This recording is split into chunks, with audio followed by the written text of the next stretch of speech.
Kapag ganitong luto ang ginawa mo sa iyong bangus, for sure, ubos talaga yung kanin mo. Kahit yung kaning lamig mo na hindi pinapansin, naku, mauubos dito. So kung paano ko yan nagawa, panoorin mo na ang buong video dahil napakadali lang po niyan. Masarap na luto gamit itong si Fishta Seafood Debone Bangus Belly. So ito po, marinated na yan. Meron na yung 500 grams. So ito yung gagamitin natin para sa ating recipe for today. Grabe yung taba ng bangus. Oh. So una, ang gagawin ko dito, lalagyan ko lang siya ng konting harina, yung ating mismong bangus. Tapos po, para hindi lang siya medyo tumalsik-talsik yung mantika kapag piniprito na natin. Kapag nalagyan nyo na ng konting cornstarch or flour yung ating fishta na bangus, maglagay na tayo ng mantika. Tapos po, painitin lang natin yan ng bahagya kasi kailangan nating maprito yung bangus hanggang mag-golden brown. Tingnan nyo kung gano'ng kalaki yan, yung ating bangus. 2 piraso yun ha. So, piprituin ko lang po yan hanggang sa mag-golden brown yung mismong baliktaran. So, after po natin maprito yung ating bangus, ready na tayo sa paggisa. Sarap, bango. Kung ayaw nyo palang iprito yung ating fishta na bangus belly, pwede nyo po yung i-air fry.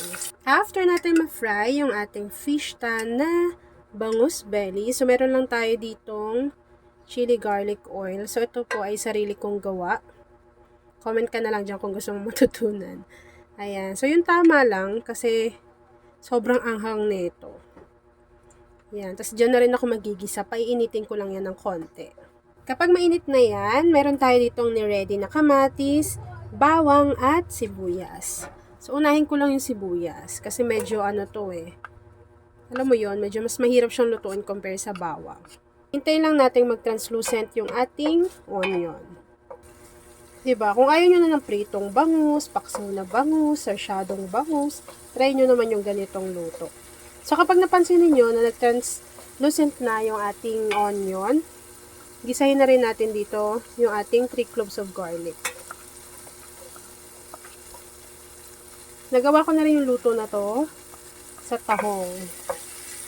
Masarap naman. So, tatry natin sa bangus. Kapag ganito yung ulam nyo, grabe, taob talaga yung isang buong kalderong kanin. Lalo na kung mahilig ka rin sa medyo maanghang na pagkain. After nun, naglagay lang ako dito ng 2 piraso ng kamatis. Naglagay ako niyan kasi meron pa ako natitira dito. Sobrang hinog na siya. Kesa masira, ilagay na natin yan dito.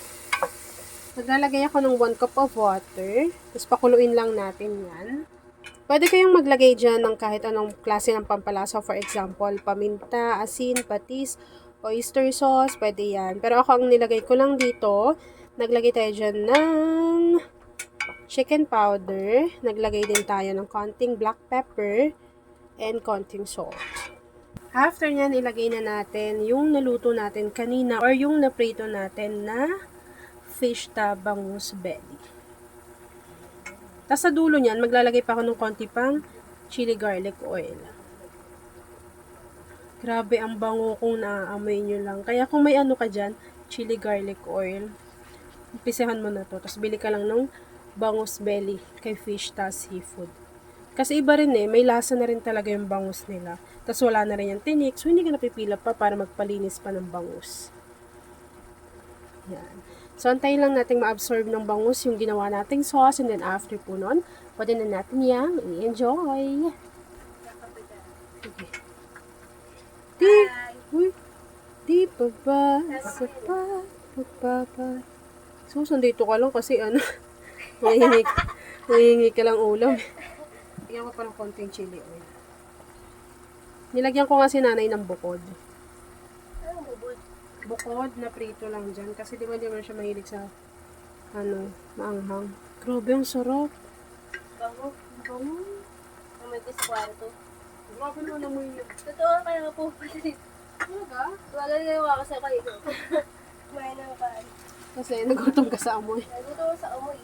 Kala ko sasabihin mo na ito ulamin mo. Piniprito ko pa lang. Tagal. Teka lang. Yan lang. Kala mo sabihin, ito ulamin mo. At ayun na nga kakusina, tapos na po ang ating ulam recipe na bangus in chili garlic sauce. Kung nagustuhan mo yung ating video, Please like and share this video. At kung hindi ka pa nakakapag-subscribe sa ating YouTube channel na Kusina ni Angel, please click subscribe button. Click mo na yung notification bell.